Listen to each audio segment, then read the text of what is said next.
mo siya katungod nga makapamayag o mga dawat siya og pangutana kay Tima man guna. Dili na pareha gyapon. Depende lang sa inyo. Na, 10 minutos lang. 10 lang. Unsa man? 10 Papangutanon sa natos baganda muli na. Sige, papangutanon. Ana lang bro, 10 minutos lang. 10 minutos pag pumatuod, 10 minutos pag sopak. 9 minutos ang kinini ang kuan. 9 minutos ang kinini ang cross examination. Then 5 minutos ni batal. Ana na lang. Ana na to. Okay, brada. Ikaw tubag sa pangutanan ni Angkap, maghimo Bueno, lima. mas mayon ta nga pa mo sunod linggo, makabalik mo. Pwede balik gyapon. Sige.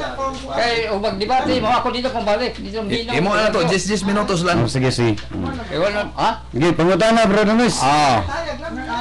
Ang akong pangutana, mura man natas, Windel ganiha, ang purgatorio.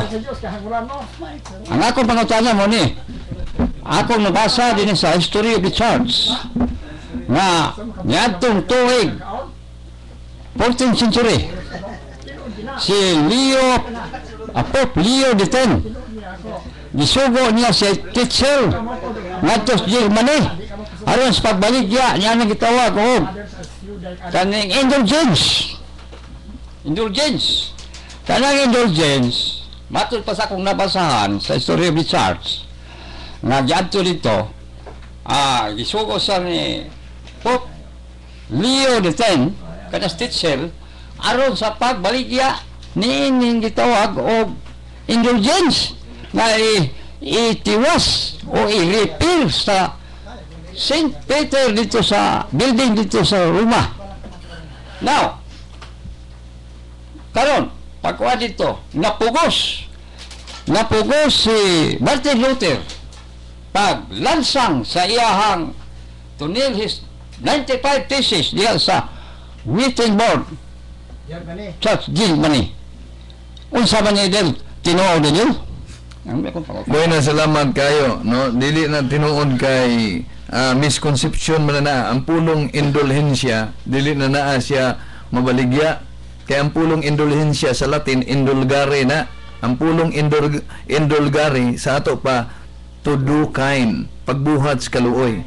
Sa ato pa kanang buhat nimo sa kaluoy, muhalad ka, maayo man ang buhat. San Pablo bitaw niingon man siya diya sa balang kasulatan, ug madawat na akong kwarta mugikan gilayon ako padulong sa Espanya naa mananaa sa 1523 sa Roma.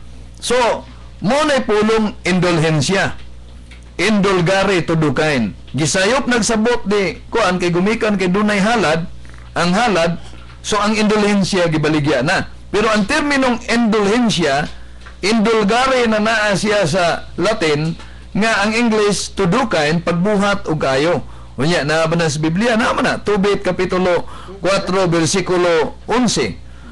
Nagingon man diha sa Tobit, nagkanayon diha nga ang limos makatabang aron ang kalag dili maadto sa kalautan. Nya kaalam ni Solomon kapitulo 24 bersikulo 24 nagingon man sa Vulgata Latina Biblia, o hari kinimoy akong tambag nimo nga ang imong mga sala lukata pinaagi sa limos ug sa mga maayo mong buhat. Bisan pa nga mapasaylo ang imong kalapasan. Sumo na gitawag indulgare. Nga ang imong mga daotang buhat muhimo ka og mga maayong buhat aron malukat ang imong kuan. So gisayop nagpanabot ni Martin Luther. Palawa. Kung nasayop, manggaling si Martin Luther